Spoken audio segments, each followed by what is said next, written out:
Assalamualaikum warahmatullahi wabarakatuh. Innal hamdalillah nahmaduhu wa nasta'inuhu wa nastaghfiruh wa na'udzu billahi min sururi anfusina wa min sayyiati a'malina may yahdihillahu fala mudhillalah wa may yudlil fala hadiyalah. Asyhadu an la ilaha illallah wahdahu la syarikalah wa asyhadu anna Muhammadan abduhu wa rasuluh la nabiyya wa rasula ba'dah. Allahumma salli wa sallim wa barik ala Muhammad wa ala alihi wa ashabihi wa man tabi'ahum bi ihsanin ila yaumil qiyamah. Wa qala Allah ta'ala fi kitabihil karim, bismillahirrahmanirrahim. Ya ayyuhalladzina amanu taqullaha haqqa tuqatih wa la tamutunna illa wa antum muslimun. Wa qala aidan bismillahirrahmanirrahim.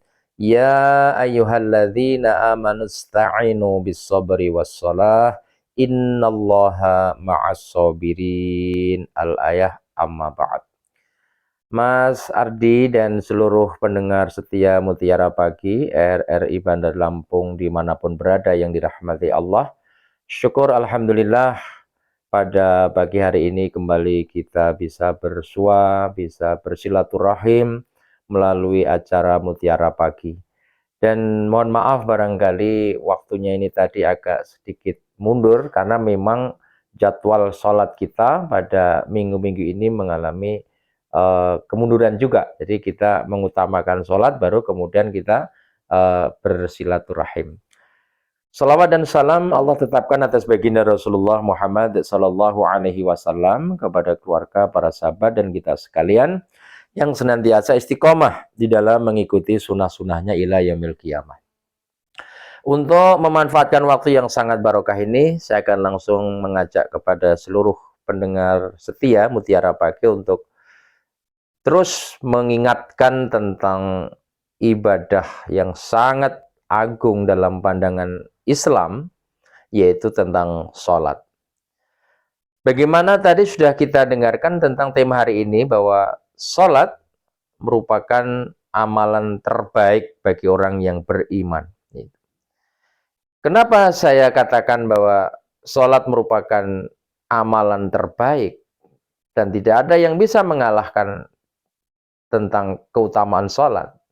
Saudara-saudaraku, kalau kita mau jujur bahwa setiap hamba-hamba Allah atau setiap manusia yang hadir di muka bumi ini pasti akan mendapatkan atau menghadapi berbagai macam masalah.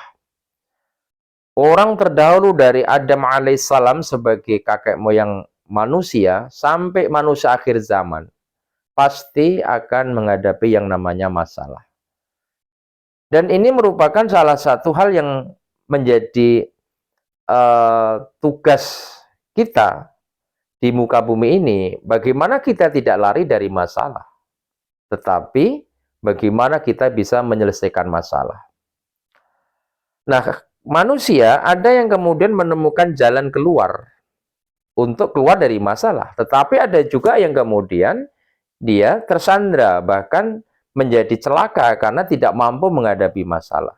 Terlebih lagi seperti kehidupan manusia di akhir zaman seperti ini.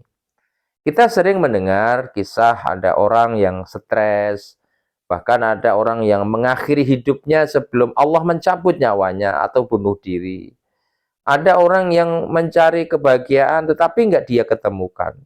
Berbagai macam fenomena kehidupan akhir zaman ini.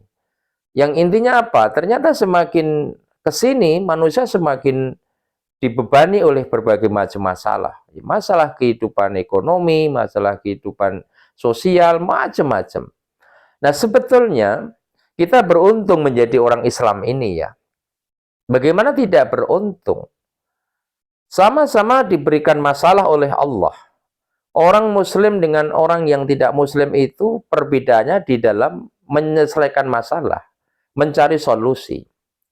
Nah, kita sebagai orang yang ditakdirkan dan dipilih Allah menjadi seorang Muslim, sungguh telah diberikan satu solusi, satu amalan yang ini kalau kita tekuni, kita kerjakan, kita hayati dengan penuh kesungguhan, maka Allah janjikan kita akan bisa menghadapi semua masalah, baik itu masalah besar, masalah kecil. Apa yang saya maksud dengan amalan yang bisa untuk kita gunakan sebagai cara paling ampuh menghadapi masalah? Tidak lain adalah tentang sholat. Karena itu kajian-kajian seputar sholat tidak akan pernah basi dari masa ke masa, dari waktu ke waktu. Terlebih lagi di bulan Rajab kemarin ya, karena kita sekarang sudah masuk bulan Syaban ya, itu bagaimana intensitas kaum muslimin melalui peringatan Isra wal Mi'raj misalnya, selalu diingatkan tentang sholat. Meskipun harus kita sadari, tidak semua kaum muslimin kemudian bisa mengambil tentang peran sholat di dalam menjaga kehidupan kita, agar tetap stabil. Tapi kaum muslimin rahimakumullah, untuk menjadi orang yang mampu menjadikan sholat sebagai sesuatu yang sangat sangat ampuh di dalam menjaga kehidupan kita, itu memang tidak mudah. Hanya orang-orang muslim yang diberi Allah hati yang khusyuk, yang bisa menjadikan sholat sebagai solusi dalam menghadapi berbagai macam masalah. Hingga kalau ada orang yang mengaku muslim tetapi kok kehidupannya penuh dengan berbagai macam masalah, itu dikarenakan ya kemungkinan orang ini tidak menjaga sholatnya, mungkin malah tarkus sholah, meninggalkan sholatnya. Bahkan orang-orang yang secara zahir, secara kasat mata sudah mengerjakan sholat pun mungkin masih juga belum bisa terlepas dari masalah, tidak mampu menghadapi masalah. Mungkin ini bagi orang-orang yang sudah sholat tetapi belum bisa menghadirkan khusyuk. Dan Allah Subhanahu wa taala di dalam Al-Qur'an surat Al-Baqarah pada ayat-ayat awal berfirman, A'udzubillahi minasyaitonirrajim. Wa aqimus shalah wa atuz zakah warka'u ma'ar raki'in. Atamuruna an-nasa bil birri wa tansawna anfusakum wa antum taslunal kitab afala ta'qilun. Nah, kemudian masuk ayat ini, wasta'inu bis sabri was shalah. Wa innaha lakabiratun illa 'alal khashi'in alladzina yadhunnuna annahum mulaqu rabbihim wa annahum ilaihi raji'un. Pada ayat-ayat yang saya baca di akhir dikatakan di sana, wasta'inu bis sabri was shalah. Allah sudah memberikan kabar besar ya, berita besar tentang bagaimana kita bisa lolos, bisa lepas dari berbagai masalah. Caranya ada dua, yaitu dengan cara membangun kesabaran, dan yang kedua dengan cara menjaga atau menegakkan sholat. Wasta'inu bis sabri was shalah. Nah, sepanjang manusia mampu menjaga, mengharmoniskan antara sabar dan sholat, maka pasti apapun yang dihadapi, seberat apapun masalah, dia akan bisa keluar. Tapi memang berat. Allah sendiri mengatakan, wa innaha lakabiratun illa 'alal khashi'in. Dan sesungguhnya memang sholat itu berat. Berat. Kecuali bagi orang-orang yang diberi oleh Allah hati yang khusyuk. Nah, inilah pentingnya menghadirkan khusyuk ketika kita sholat. Nah, siapa orang-orang yang khusyuk itu? Allah menjelaskan di ayat berikutnya, alladzina yadhunnuna annahum mulaqu rabbihim wa annahum ilaihi raji'un.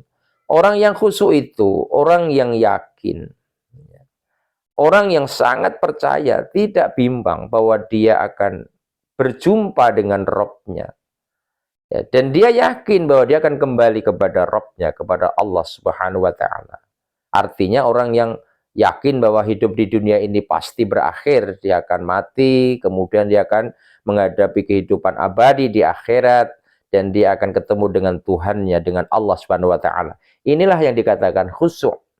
Jadi khusyuk itu bukan sekedar panjangnya bacaan sholat, bukan, tetapi lebih pada keyakinan kita ya akan perjumpaan kita kepada Allah Subhanahu wa taala. Ini yang menggiring kemudian sholat menjadi khusyuk.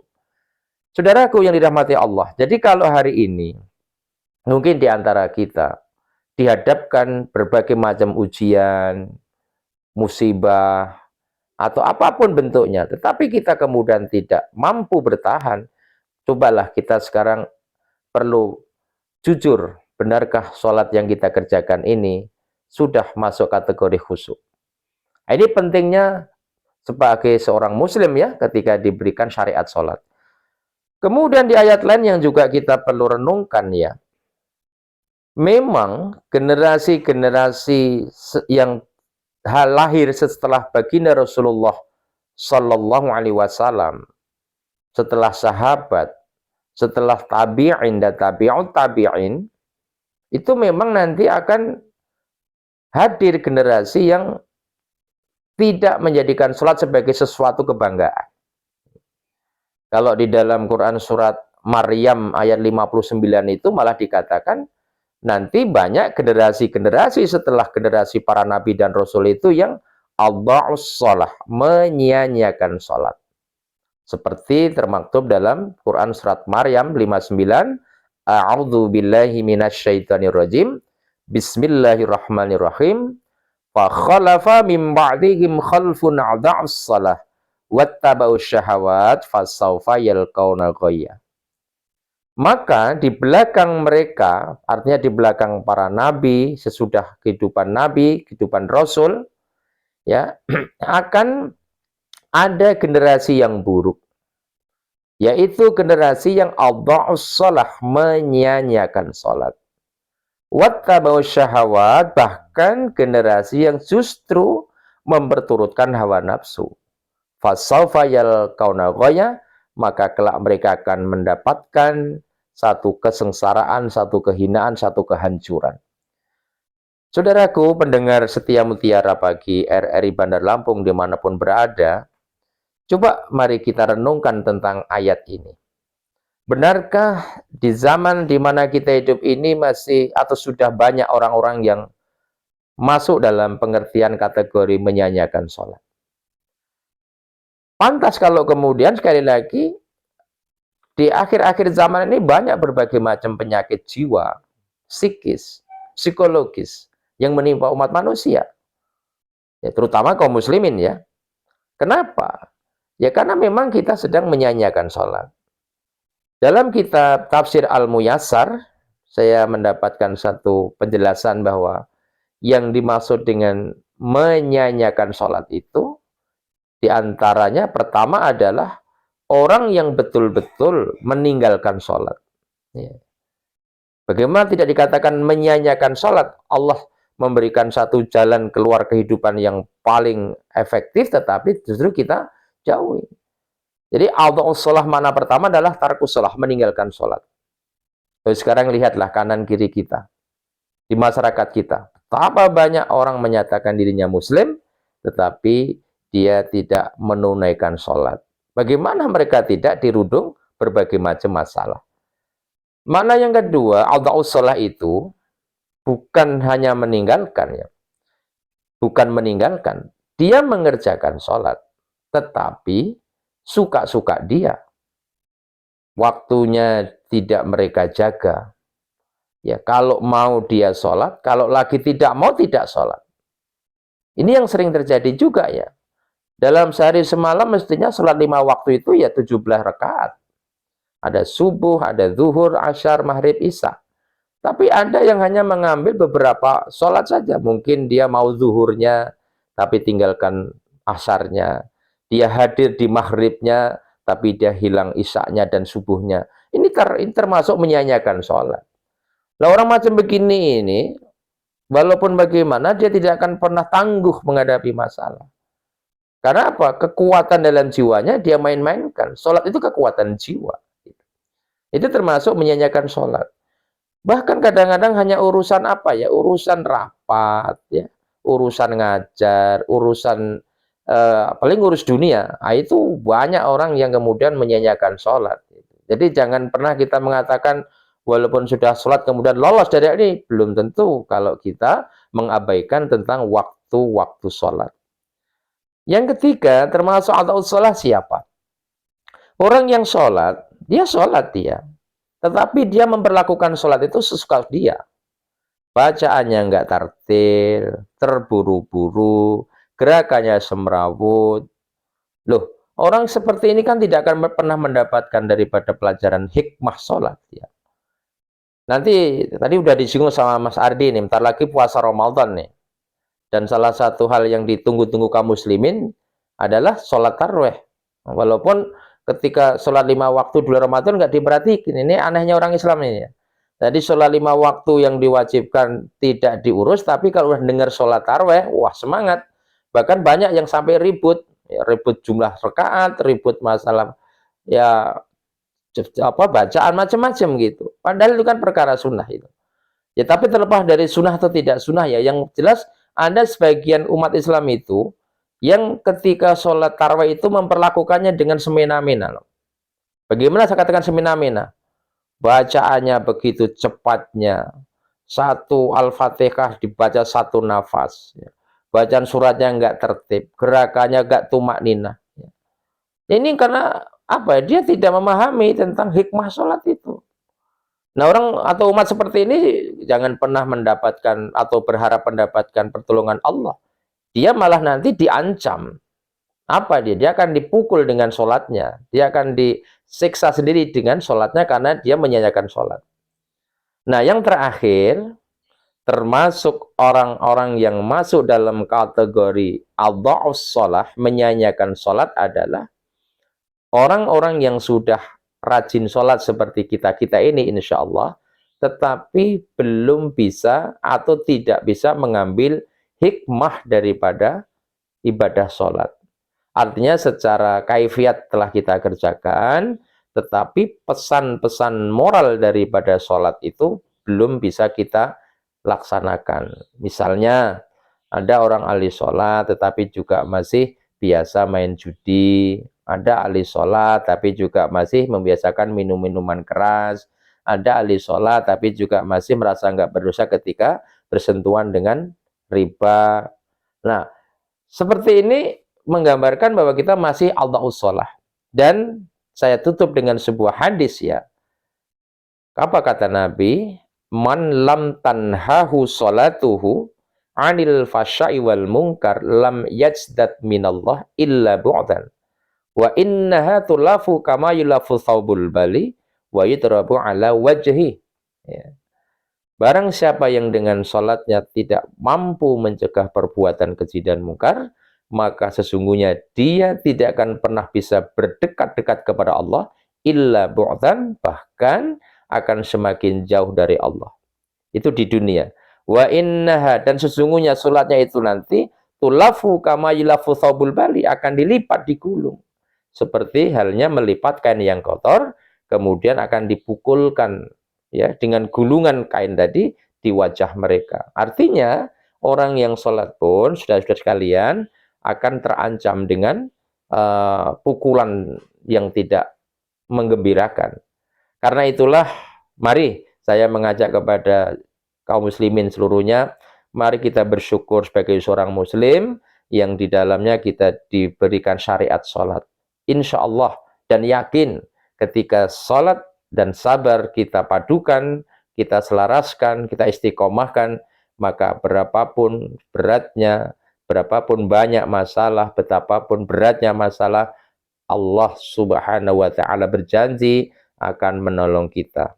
Ya ayyuhalladzina amanu ista'inu bis-sabr. Ya ayyuhalladzina amanu ista'inu bis-sabri was-shalah. Innallaha ma'as-sabirin.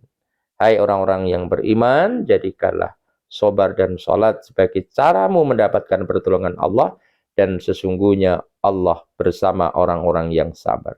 Mas Ardi, saya kira demikian yang dapat saya sampaikan. Barangkali ada pendengar yang ingin mengoreksi atau melengkapi, kami persilahkan. Saya kembalikan ke Mas Ardi. Assalamualaikum warahmatullahi wabarakatuh. Waalaikumsalam warahmatullahi wabarakatuh. Baik, pendengar dimanapun Anda berada, bagi Anda